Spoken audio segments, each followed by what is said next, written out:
Welcome back to my YouTube channel. ಯಾರೆಲ್ಲ ನಮ್ಮ ಚಾನಲನ್ನು ಸಬ್ಸ್ಕ್ರೈಬ್ ಮಾಡದೆ ನೋಡ್ತಾ ಇದ್ದೀರಾ, ಪ್ಲೀಸ್ ಸಬ್ಸ್ಕ್ರೈಬ್ ಮಾಡಿ ಸಪೋರ್ಟ್ ಮಾಡಿ ಫ್ರೆಂಡ್ಸ್. ನಿನ್ನ ಜೊತೆ ನನ್ನ ಕತೆ ನಾಳಿನ ಸಂಚಿಕೆಯಲ್ಲಿ ಏನಾಗುತ್ತೆ ಅಂತ ನೋಡೋಣ ಬನ್ನಿ. ಸಂಚಿಕೆ ಶುರುವಿನಲ್ಲಿ ಇಲ್ಲಿ ಅಜಿತ್ ಮತ್ತು ಭೂಮಿ ಇಬ್ಬರು ಸೀತಾರಾಮ ಪೂಜೆಗೆ ಕೂತ್ಕೊತಾರೆ ಅಂತ ಜಾತಕ ಬರ್ಸೋಕ್ಕೆ ಅಂತ ಹೇಳಿ ಗುರುಗಳನ್ನ ಮನೆ ಕರೆಸಿರ್ತಾರೆ.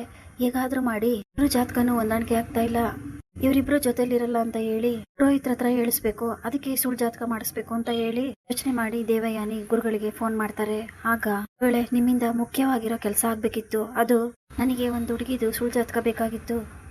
ನಾನು ಒಂದು ಹುಡುಗನ ಜಾತಕ ಕಳಿಸ್ತೀನಿ, ಆ ಹುಡುಗನ ಜಾತಕಕ್ಕೆ ಆ ಹುಡುಗಿ ಜಾತಕ ಯಾವುದೇ ಕಾರಣಕ್ಕೂ ಒಂದಕ್ಕೊಂದು ಕೂಡಿಕೆನೇ ಆಗಬಾರ್ದು, ಥರ ಜಾತಕ ಮಾಡ್ಕೊಡಿ ಅಂತ ದೇವಯಾನಿ ಹೇಳ್ತಿರ್ತಾರೆ.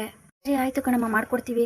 ಹೆಸರೇನು ಅಂತ ಕೇಳಿದಾಗ ಭೂಮಿ ಅಂತ ಹುಡುಗಿ ಹೆಸರು, ಹುಡುಗನ ಹೆಸರು ಅಜಿತ್. ಅವರಿಬ್ರು ಜಾತಕ ಯಾವುದೇ ಕಾರಣಕ್ಕೂ ಹೊಂದಾಣಿಕೆ ಆಗಬಾರ್ದು ಅಂತ ಹೇಳಿ ದೇವಯಾನಿ ಫೋನಲ್ಲಿ ಮಾತಾಡ್ತಾ ಇರ್ತಾರೆ. ಅಷ್ಟರಲ್ಲಿ ಅಲ್ಲಿಗೆ ಭೂಮಿ ಬಂದು ಕೇಳಿಸ್ಕೊತಾ ಇರ್ತಾಳೆ. ಸಂಜೆ ಅಷ್ಟರಲ್ಲೇ ಬೇಕು, ಹೇಗಾದರೂ ಮಾಡಿ ರೆಡಿ ಮಾಡಿಕೊಡಿ, ಯಾಕಂದರೆ ಮನೆಯವರಿಗೆ ಯಾರಿಗೂ ಅನುಮಾನ ಬರಬಾರ್ದು. ಸಂಜೆ ಗುರುಗಳು ಮನೆಗೆ ಬರ್ತಾರೆ, ಅದಕ್ಕೆ ಅಂತ ದೇವಯಾನಿ ಹೇಳಿ ಫೋನ್ ಕಟ್ ಮಾಡ್ತಾರೆ. ಹಿಂದೆ ತಿರುಗಿ ನೋಡಿದ ತಕ್ಷಣ ದೇವಯಾನಿಗೆ ಶಾಕ್ ಆಗುತ್ತೆ. ಭೂಮಿ ಬಂದು ನಿಂತಿರ್ತಾಳೆ. ಭೂಮಿ ನೀನು ಯಾವಾಗ ಬಂದೆ ಅಂದಾಗ, ಹೌದು ಮೇಡಮ್ ನಾನೇನೆ. ಯಾಕೆ ಭಯ ಆಗ್ತಾ ಇದೆಯಾ ಅಂತ ಭೂಮಿ ಹೇಳ್ತಾಳೆ.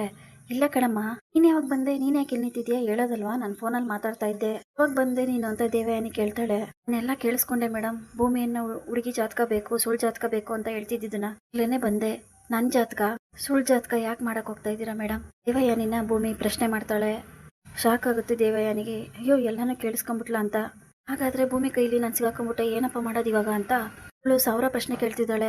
ಆಗ ಅಜಿತ್ಗೇನಾದ್ರೂ ಈ ವಿಷಯ ಗೊತ್ತಾದ್ರೆ, ಮನೆಯವರಿಗೆಲ್ಲ ವಿಷಯ ಗೊತ್ತಾದ್ರೆ ಕತೆ ಮುಗೀತು ಅಂತ ಟೆನ್ಷನ್ ಮಾಡ್ಕೊಂಡು ದೇವಯಾನಿ ಯೋಚನೆ ಮಾಡ್ತಾ ಇರ್ತಾರೆ. ಯಾಕೆ ಮೇಡಮ್ ಹೇಳಿ, ನಿಮ್ಮನ್ನೇ ಕೇಳ್ತಾ ಇರೋದು, ನನ್ನ ಹೆಸರಲ್ಲಿ ಸುಳ್ಳಿನ ಜಾತಕ ಯಾಕೆ ಬರೆಸ್ತಾ ಇದ್ದೀರಾ, ಅಂಥದ್ದೇನಿದೆ ಅದರಲ್ಲಿ ಅಂತ ಕೋಪ ಮಾಡ್ಕೊಂಡು ಭೂಮಿ ಹೇಳ್ದಾಗ, ಅದು ಭೂಮಿ ನಿನ್ನೊಳ್ಳೇದಕ್ಕೆ, ಅದು ನಾನು ಆ ಥರ ಹೇಳಲಿಲ್ಲ, ನಿನಗೆ ಎಲ್ಲೋ ಬೇರೆ ಥರ ಕೇಳಿಸಿದೆ ಅಂತ ದೇವಯಾನಿ ಹೇಳಿದಾಗ, ಸಾಕು ನಿಲ್ಲಿಸಿ ಮೇಡಮ್, ನೀವು ಮಾತಾಡಿದ್ದೆಲ್ಲ ಪ್ರತಿಯೊಂದು ನಾನು ಕರೆಕ್ಟಾಗಿ ಕೇಳಿಸ್ಕೊಂಡಿದ್ದೀನಿ. ನನ್ನ ಜಾತಕನ ಸುಳ್ಳು ಬರ್ಸೋದಕ್ಕೆ ಅದರಿಂದ ಏನಾದರೂ ಬಲವಾದ ಕಾರಣ ಇದ್ದೇ ಇರುತ್ತೆ. ಯಾಕೆ ಈ ಥರ ಮಾಡ್ತಿದ್ದೀರಾ ಅಂತ ನಂಗೆ ಉತ್ತರ ಬೇಕೇ ಬೇಕು, ಉತ್ತರ ಕೊಡಿ ಮೇಡಮ್ ಅಂತ ಕೋಪ ಮಾಡ್ಕೊಂಡು ಭೂಮಿ ಕೇಳ್ತಾಳೆ. ಇದು ನನ್ನ ಕತೆ, ಸಿಗಾಕೊಂಡ್ಬಿಟ್ಟೆ, ಇನ್ನು ಇವಳು ಮುಂದೆ ನನ್ನ ಆಟ ಏನು ನಡೆಯಲ್ಲ ಅಂತ ದೇವಯಾನಿ ಟೆನ್ಷನ್ ಮಾಡ್ಕೊಂಡಿರ್ತಾನೆ.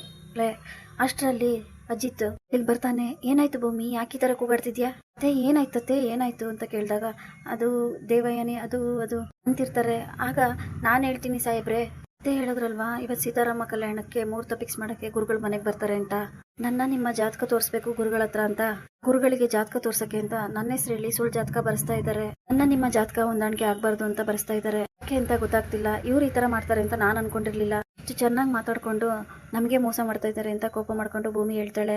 ಹೇಳಿಯತ್ತೆ, ಯಾಕೆ ಈ ಥರ ಮಾಡ್ತಾ ಇದ್ದೀರಾ, ಭೂಮಿ ಹೇಳೋದೆಲ್ಲ ನಿಜನಾ, ನನ್ಗಂತೂ ನಂಬಕ್ಕೆ ಆಗ್ತಿಲ್ಲ. ಹಾಗಾದ್ರೆ ಇಷ್ಟು ದಿನ ನೀವು ನಮ್ಮ ಜೊತೆ ಎಲ್ಲ ನಾಟಕ ಆಡ್ತಾ ಇದ್ರಾ, ಮಾತಾಡಿಯತ್ತೆ, ಯಾಕೆ ಸುಮ್ಮನಿದ್ದೀರಾ ಅಂದಾಗ ಮನೆಯವರೆಲ್ಲರೂ ಬರ್ತಾರೆ. ಮುಗೀತು ನನ್ನ ಕತೆ, ದಿನ ನಾನು ಮಾಡಿರೋ ಪ್ಲಾನ್ ಎಲ್ಲ ವೇಸ್ಟ್ ಆಗೋಯ್ತು. ಭೂಮಿ ಮತ್ತೆ ಅಜಿತ್ ಜೊತೆ ಚೆನ್ನಾಗಿ ನಾಟಕ ಆಡ್ಕೊಂಡಿದ್ದೆ, ಅಯ್ಯೋ ದೇವ್ರೆ ಎಂತ ಕೆಲಸ ಆಯ್ತು, ಇವಳೆಲ್ಲ ಕೇಳಿಸ್ಕೊಂಡು ನನ್ನ ಪ್ಲಾನ್ ಉಲ್ಟಾ ಮಾಡ್ಬಿಟ್ಲು ಅಂತ ದೇವಯಾನಿ ಟೆನ್ಷನ್ ಮಾಡ್ಕೊಂತಾ ಇರ್ತಾರೆ. ಅಷ್ಟರಲ್ಲಿ ಮನೆಯವರು ಎಲ್ಲರೂ ಬಂದು ದೇವಯಾನಿನ ಪ್ರಶ್ನೆ ಮಾಡಿದಾಗ, ಯಾಕೆ ಈ ತರ ಎಲ್ಲ ಸೇರಿ ನನ್ನ ಪ್ರಶ್ನೆ ಮಾಡ್ತಾ ಇದ್ದೀರಾ, ನಾನು ಬೇಕು ಅಂತ ಮಾಡಿಲ್ಲ, ಭೂಮಿ ಜಾತಕ ಹೇಗಿದೆ ಅಂತ ಬರ್ಸೋಣ ಅಂತ ನಾನು ಅನ್ಕೊಂಡೆ, ಆದ್ರೆ ಇವಳು ಬೇರೆ ರೀತಿನೇ ಕಸ್ಕೊಂಡು ಎಲ್ಲಾರ ಮುಂದೆ ನಾಟಕ ಮಾಡ್ತಾ ಇದ್ದಾಳೆ. ಯಾಕೆ ಭೂಮಿ ಈ ತರ ಮಾಡ್ತಾ ಇದೀಯಾ, ನನ್ನ ಹೆಸರು ಹಾಳು ಮಾಡಕ್ಕೆ ಅಂತಾನೆ ಈ ತರ ಮಾಡ್ತಾ ಇದೀಯಾ, ನಾನು ಅಂತದ್ದು ಏನ್ ಮಾಡಿದೀನಿ ನಿನಗೆ, ನಾನು ನಿನಗೆ ತಾಯಿ ಸ್ಥಾನ ಕೊಟ್ಟಿದ್ದೀನಿ, ಆಮೇಲೆ ಈ ತರ ಸುಳ್ಳು ಹೇಳೋದಕ್ಕೆ ನಿನಗೆ ಹೇಗಾದ್ರೂ ಮನಸ್ಸು ಬಂತು ಭೂಮಿ ಅಂತ ದೇವಯಾನಿ ಕೇಳ್ತಾಳೆ. ಭೂಮಿ ಶಾಕ್ ಆಗಿ, ಮೇಡಮ್ ನೀವೇನ್ ಹೇಳ್ತಾ ಇದ್ದೀರಾ, ನಾನೇ ನನ್ನ ಕಿವಿಯಾರೆ ನೀವು ಫೋನಲ್ಲಿ ಹೇಳ್ತಿದ್ದನ್ನ ಕೇಳಿಸ್ಕೊಂಡಿದ್ದೀನಿ, ನೀವು ಮನೆಯವ್ರ ಮುಂದೆ ಎಲ್ಲ ನಾಟಕ ಆಡ್ತಾ ಇದ್ದೀರಾ ಅಂದಾಗ, ಭೂಮಿ ನೀನು ಈ ತರ ಮಾತಾಡ್ತೀಯ ಅಂತ ನಾನು ಅನ್ಕೊಂಡಿರ್ಲಿಲ್ಲ, ಎಲ್ಲರೂ ಭೂಮಿ ಮಾತು ನಂಬ್ತೀರಾ, ನನ್ನ ಮಾತು ನಂಬ್ತಾ ಇಲ್ಲ ದೇವಯಾನಿ ನಾಟಕ ಮಾಡ್ತಾಳೆ.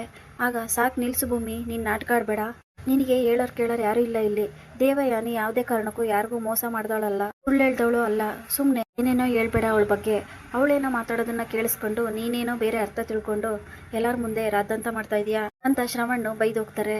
ಸದ್ಯ ತಪ್ಪಿಸ್ಕೊಂಡೆ, ಆದ್ರೆ ಈ ಭೂಮಿ ನನ್ನ ಪ್ಲಾನ್ನೆಲ್ಲ ಉಲ್ಟಾ ಮಾಡೋಕ್ಕೆ ಅಂತ ಕಾಯ್ತಾ ಇರ್ತಾಳೆ. ಭೂಮಿ ನನ್ನ ಮೇಲೆ ಒಂದು ಕಣ್ಣಿಟ್ಟಿರ್ತಾಳೆ, ನಾನು ಯಾವುದೇ ಕಾರಣಕ್ಕೂ ಹುಷಾರ್ ತಪ್ಪಾರ್ದು, ಹುಷಾರಾಗಿ ಇರಬೇಕು ಅಂತ ದೇವಯಾನಿ ಅನ್ಕೊಂತಾರೆ. ಇಲ್ಲ, ಈ ದೇವಯಾನಿ ಮೇಡಮ್ ಯಾಕೆ ಈ ತರ ಸುಳ್ಳು ಹೇಳಿದ್ರು, ನಾನೇ ನನ್ನ ಕಿವಿಯಾರೆ ಕೇಳಿಸ್ಕೊಂಡಿದ್ದೀನಿ, ಎಲ್ಲರಿಗೂ ಅವ್ರು ಮೋಸ ಮಾಡ್ತಾ ಇದಾರ, ಅವ್ರು ಏನು ಅಂತ ಅರ್ಥನೇ ಮಾಡ್ಕೊಳಕ್ ಆಗ್ತಾ ಇಲ್ವಲ್ಲ, ನಾವೆಲ್ಲ ಅವ್ರ ಬಗ್ಗೆ ತಪ್ಪಾಗಿ ತಿಳ್ಕೊಂಡಿದೀವಿ ಅಂತ ನನಗೆ ಈಗ ಅನಿಸ್ತಾ ಇದೆ, ಅವ್ರ ಬಗ್ಗೆ ಸತ್ಯ ತಿಳ್ಕೊಂಡು ಮನೆಯವ್ರ ಮುಂದೆ ಅವ್ರ ಮುಖವಾಡನ ಕಳಿಸ್ಬೇಕು ಅಂತ ಭೂಮಿ ಅನ್ಕೊಂತಾಳೆ. ಹಾಗೆ ಇಲ್ಲಿ ಅಜಿತ್ ಮತ್ತೆ ಭೂಮಿ ಇಬ್ರು ಸೀತಾರಾಮ ಪೂಜೆಗೆ ಕಲ್ಯಾಣೋತ್ಸವ ಕುತ್ಕೊಂಡು ಪೂಜೆ ಮಾಡ್ತಾ ಇರ್ತಾರೆ. ಅಜಿತ್ಗೆ ಭೂಮಿ ಕೋಳಿಗೆ ತಾಳಿ ಕಟ್ಟು ಅಂತ ತಾಳಿ ಕೊಟ್ಟಾಗ ಅಜಿತ್ ಸಾಹಿತ್ಯ ಬಗ್ಗೆ ಯೋಚನೆ ಮಾಡ್ಕೊಂತ, ಹಾಗೆ ಭೂಮಿ ಬಗ್ಗೆನೂ ಯೋಚನೆ ಮಾಡ್ಕೊಂಡು ಕೊನೆಗೂ ಭೂಮಿ ಕೊರಳಿಗೆ ತಾಳಿ ಕಟ್ಟಿದಾಗ ಸತ್ಯಣ್ಣ, ಸಂಗೀತ ಎಲ್ಲರೂ ಖುಷಿ ಪಡ್ತಾರೆ.